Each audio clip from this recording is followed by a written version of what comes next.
ওমর ফারুক যখন লাগাম ধরে উটের লাগাম ধরে জেরুজালেমে গেলেন, জেরুজালেমের খ্রিস্টানরা মনে করতেছে উটের পিঠে যিনি বসে আছে তিনিই হলেন খলিফা ওমর। তো উটের কাছে এসে চকিয়া নিয়ে একজন হামাগুড়িতে বলতেছে, আমির আল মোমিনিন, আপনার উটের পিঠ থেকে সরাসরি নামতে কষ্ট হবে, আমার পিঠের উপর পা দিয়ে আস্তে করে নামেন, রাখাল ছোট বাচ্চার মতন কান্দে। জেরুজালেমের খ্রিস্টানরা বলে, কান্দেন কেন? আমাদের আভ্যর্থনার মধ্যে কোনো বেয়াদবি আছে? বলে, বেয়াদবি না, তোমরা যাকে উমর মনে করে সম্মান করতেছ, আমি তো উমরই না, যিনি রশ্মি ধরে জমিয়ে দাঁড়ায় আছে তিনি হলেন খলিফা ওমর। খ্রিস্টানরা বলে, ইসলাম যদি এমন হয় তাহলে আর আমরা খ্রিস্টান থাকবো না, আমরা সব মুসলমান হয়ে যাবো। ধরে সব খ্রিস্টান মুসলমান হচ্ছে, কিন্তু একটা পাদ্রি ওর কাছে যখন খবর গেছে যে খ্রিস্টানরা উমরের আদর্শ দেখাইতে মুসলমান, পাদ্রি এসে উমরকে বলতেছে, ওমর আমিও কলমা পড়ে মুসলমান হব। ওমর ফারুক বলে, ঠিক আছে কলমা পড়েন। বলে, না, কলমা পড়ার আগে তোমাকে 4টা প্রশ্ন করব, উত্তর দিবার পারলে মুসলমান। ওমর ফারুক চমকে গেল, কি প্রশ্ন ভাই? বলে, 1 নম্বর প্রশ্ন হলো, একই সঙ্গে 2 ভাই জন্মগ্রহণ করছে, আবার বহু বছর পর একই সঙ্গে 2 ভাই মৃত্যুবরণ করছে, এক ভাইয়ের চাইতে 100 বছরের বড়। 2 নম্বর প্রশ্ন হলো, পৃথিবীর এমন কোন জায়গায় সূর্যের আলো একবার পড়েছে কিয়ামত পর্যন্ত পড়বে না, ওই জায়গার নাম বলতে হবে। 3 নম্বর প্রশ্ন হলো, পৃথিবীর এমন কোন কবর যে কবরও জীবিত, কবরের লাশটাও জীবিত। পাদ্রী বলে, আমার 4 নম্বর প্রশ্ন হলো, পৃথিবীর এমন কোন কারাগার যে কারাগারের মতন কয়েক নিঃশ্বাস নেবার পারে না, এরপরও জীবিত থাকে। উমর ফারুক চোখের পানি নিয়ে বললেন, এই প্রশ্ন জীবনে শুনি নাই, এরকম প্রশ্ন জীবনে শুনিনি, উত্তর দেবো কেমনে? পাদ্রী আর মুসলমান হলো না। উমর ফারুক যখন জেরুজালেম থেকে মদিনাতে আসলেন, আলীর সঙ্গে দেখা। আলী বললেন, কে ভাই মন ভার কেন? জেরুজালেমের খবর কি? বলে, হাজার হাজার খ্রিস্টান মুসলমান হয়েছে। আলহামদুলিল্লাহ, খুশি হন। ওমর ফারুক বললেন, একটা পাদ্রী আমাকে 4টা প্রশ্ন করলো, উত্তর দিবার পারলেই মুসলমান হতো, কিন্তু আমি তো উত্তর দিবার পারি নাই। আলী বললেন, কি প্রশ্ন? বলে, 1 নম্বর প্রশ্ন হলো, পৃথিবীতে এমন কোন ভাই, যমজ ভাই একসঙ্গে জন্মেছে, বহু বছর পরে একসঙ্গে 2 ভাই মরছে, কিন্তু এক ভাইয়ের চাইতে এক ভাইয়ের 100 বছরের বড়, এই 2 ভাইয়ের নাম কি? আলী বলতেছে, এক ভাই হলো ওজার আলাইহিস সালাম, আর এক ভাই হলো আজিজ আলাইহিস সালাম। ওজারকে আল্লাহ ঘুমের মধ্যে 100 বছর রাখছিল, এই জন্য 100 বছরের ছোট। কাফেরেরা 2 ভাইকে একসঙ্গে হত্যা করছে। উমর ফারুক বলে, হাই, এটা তো আমি জানি না। 2 নম্বর প্রশ্ন করলো, পৃথিবীর এমন কোন জায়গা সূর্যের আলো একবার পড়েছে কিয়ামত পর্যন্ত পড়বে না। আলী বলতেছিল, ওইটা হলো যখন মুসা আলাইহিস সালাম পার হলেন সাগর, তখন আল্লাহ সাগরকে রাস্তা বানায় দিলেন, ওই সময় সূর্যের আলো সাগরের তলদেশে পৌঁছে গেছে। ফেরাউন যখন দল বললে নামছে, তখন সাগর আইকার মতো হয়ে গেছে। কিয়ামত পর্যন্ত এই জায়গায় সূর্যের আলো আর দ্বিতীয়বার পড়বে। 3 নম্বর প্রশ্ন হলো, কবরও জীবিত, লাশটা জীবিত। আলী বলতে যে কবর হলো মাছ, আর লাশটা হলো ইউনুস আলাইহিস সালাতু ওয়াস সালাম। 4 নম্বর প্রশ্ন হলো, এমন কোন কারাগার নিঃশ্বাস নেবার পারে না, কয়েকদিন জীবিত থাকে? তাই বলে মনে করেন এটা আয়না ঘর। এই রে, আমিরে জামাত মরহুম গোলাম আজম হুজুরের ছেলে যখন আয়না ঘর থেকে ফেরত আসলেন, এই শালি এত খারাপ, বুঝলেন? ভালো ভালো মানুষগুলোকে গুম করছে, ভালো ভালো মানুষগুলোকে ধরে আয়না ঘরের মধ্যে নির্যাতন করেছে। কিছুদিন আগে একটা কল রেকর্ড ফাঁস হয়েছে, যে কোনো সময় চট করে ঢুকতে পারে। আমরা খালি দরজা খুলে দিতে, আসা মাত্র আয়না ঘর। ধরে কোন কথা ঠিক কিনা? কি ভাই, এটা কোরআন সম্পর্কে কোনো জিনিস রাখা চলবে না। সব জিনিস কোরআনের নিচে, উপরে কোনো জিনিস রাখা যাবে, সবার উপরে থাকবে কি? আরো জোরে বলেন। আগামীতে আমরা দেখতে চাই বাংলার জমিনে কোরআনের উপরে আর কারো জায়গা হবে না। ধরে কোন কথা ঠিক কিনা? সূরা আসরের 4টা বিষয় আমি কিন্তু ওয়াজ করবো, অধৈর্য হলে চলবে। এরপরে মারাত্মক ওয়াজ আসতেছে, অতাওয়া সবিল হক। হক বোঝেন? মামুনুল হক, আজিজুল হক, কুলজাল হক, জাহাকাল বাতিল, ইন্নাল বাতিলা কানা। সেই ফাটাফাটি ওয়াজ, গরম যতই লাগুক, অনেকদিন পরে আইছে, 8-9 বছর হলো। ধরে কোন ঠিক কিনা? হ্যাঁ। এর মধ্যে আবার প্রশ্ন দিছে, প্রশ্নগুলো পরে দেওয়া রাখবে।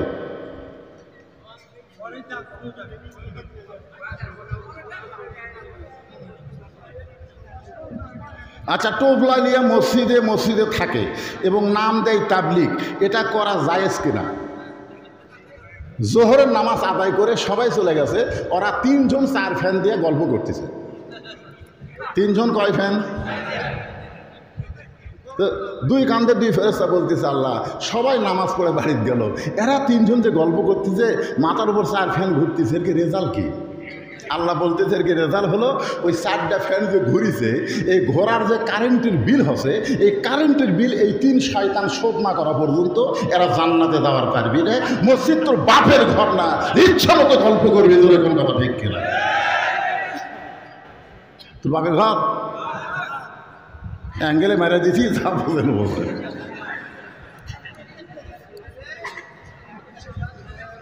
আল্লাহ।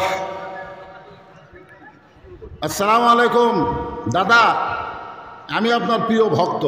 আমার প্রশ্ন, আপনার ওয়াজে এই যে 17 রাকাত নামাজ নবীর উম্মতির জন্য আল্লাহ তাআলা দিয়ে দিল, এখন এই 17 রাকাত নামাজ কোন নবীর কয় রাকাত করে নামাজ ছিল, এটা আমার জানার আগ্রহ। ঠিক আছে, নামাজের উপরে ওয়াজ হচ্ছে, জোরে কোন কথা ঠিক কিনা? নামাজের উপর হচ্ছে না? পুরুষের নামাজ, মেয়ে মানুষের কি? এইখানে 2টা জিনিস খেয়াল থাকবেন। মরদ মানুষের 1 নম্বরের নেক আমল হলো নামাজ, আর নারীদের জন্য 1 নম্বরের নেক আমল হলো আরো জোরে কোন? ফাতেমা বলতেন, স্বামী গো, আমি জানি আপনি হলেন সবচাইতে বড় শিক্ষিত, আপনি হলেন সবচাইতে বড় বীর। আপনারা বলেন তো, ফাতেমার জানা কি ভুল আছে? আল্লাহ রাসূল কি বলেছেন? আল আলিউ কি আসাদুল্লাহ, আলী হচ্ছে আল্লাহর সিংহ। যেরকম সুবহানাল্লাহ। তাহলে সবচাইতে বড় আলেম এটাও যেমন ঠিক, সবচাইতে বড় বীর এটাও তেমন ঠিক। তাহলে আমার মরার খবর শুনে আপনি পড়ে গেলেন। আপনি কি জানেন না এই দুনিয়া থাকার জায়গা না, আসলে যাইতেই হবে। এই যে কাদের কথায় কথায় বলতো, খেলা হবে খেলা হবে, খেলে শালা তোর মাজা নাই, তুই খেলবো কেমনে? খেলবার গেলে মাজা ঠিক থাকা লাগবে, ধরে কম ঠিক না। পালাবো না, পালাবো না, যদি যাই ফখরুলের বাড়ির যাবো শালা।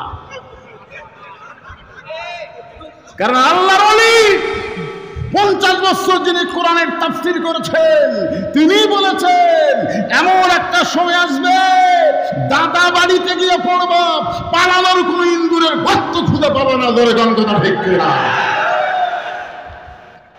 খেলা হবি, মাজা নাই, শরীর তুই আর খেলবি।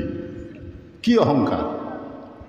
আসলে যাইতে হবে ভাই, যান। সবাই বলেন আসলে কোথায় যাবেন?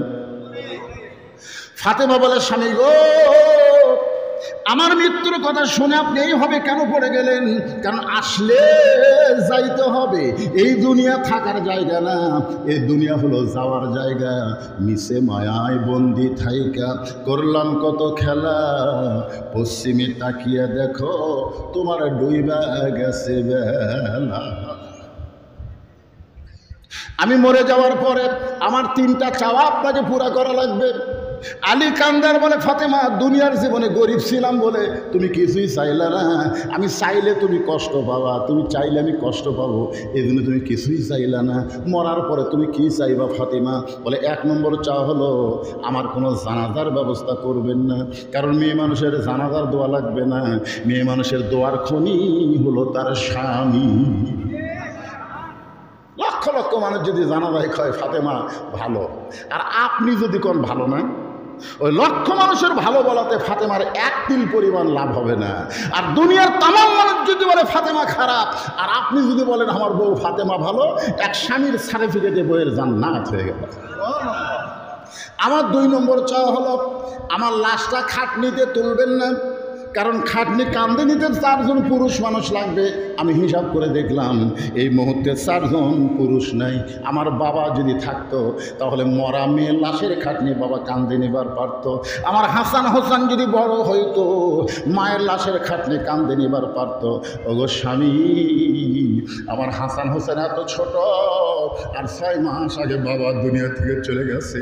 আপনি শুধু আমার লাশটা কাঁধে করে নিয়ে জান্নাতুল বাকির সবুজ রঙের একটা বাতি জ্বলতেছে, ওই বাতি বরাবর আমাকে দাফন করবেন। আমার কবরের খবর যেন দুনিয়ার কেউ না জানে, এই জন্য রাতের বেলায় আপনি ফাতেমাকে দাফন করবেন।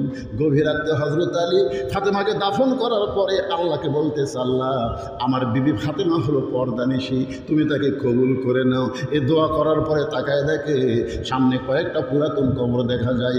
এই মাত্র ফাতেমার কবর দিল, সেই নতুন কবর আর আলীর সামনে নেই।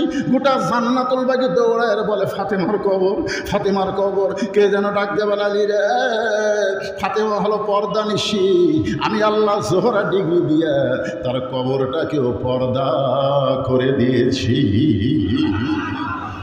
আমার মায়েরা যারা পর্দার অন্তরালে বসে আছেন, এই যে ওয়াদ আপনাদের শোনালাম, 1 নম্বর নেক আমল হলো পর্দা। আর মরদ মানুষের 1 নম্বর নেক আমল কি? নামাজ।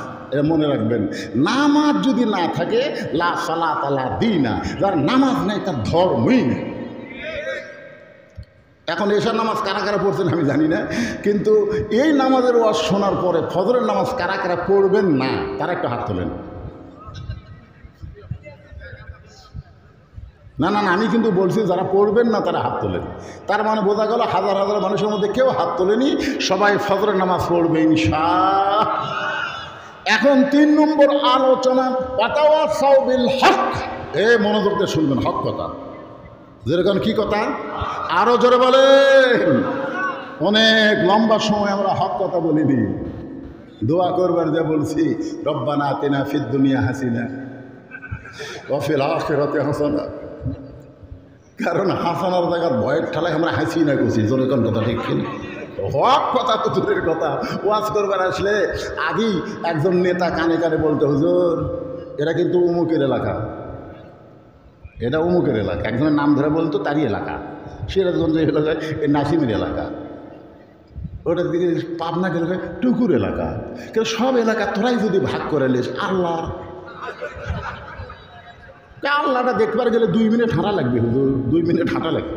তো সজাই মসজিদের সামনে গিয়ে বলতে যে, হুজুর আমাদের গ্রামে আল্লাহর কিছুই ছিল না হুজুর, কিন্তু আমার চাচা দয়া করে আল্লাহকে 10 শতক দান করছে, আর আমরা টাকা দিয়ে আল্লাহ ঘর বেড়া দিছি।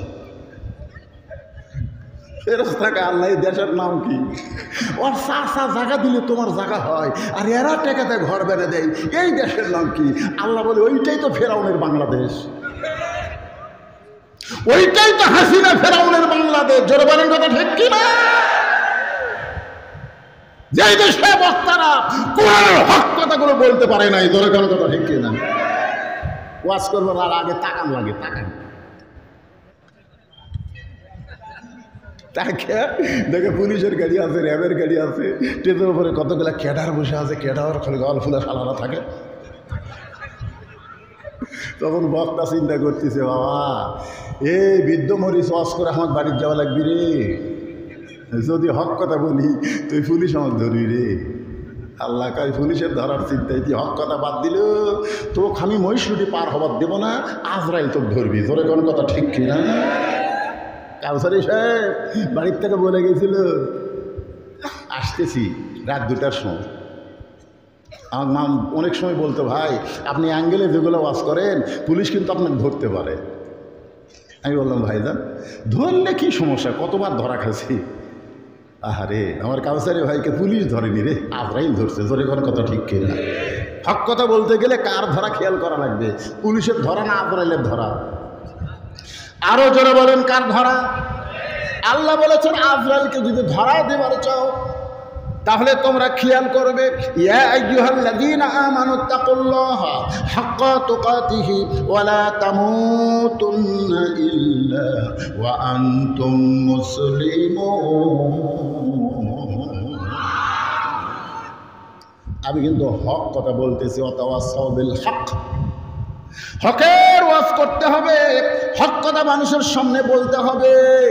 এখন হক কথা বলবার গেলে আপনার কি হবে ওই চিন্তা আপনার করা লাগবে না, আপনার চিন্তা করবে আমার আল্লাহ। ধরে কোন কথা ঠিক কি না?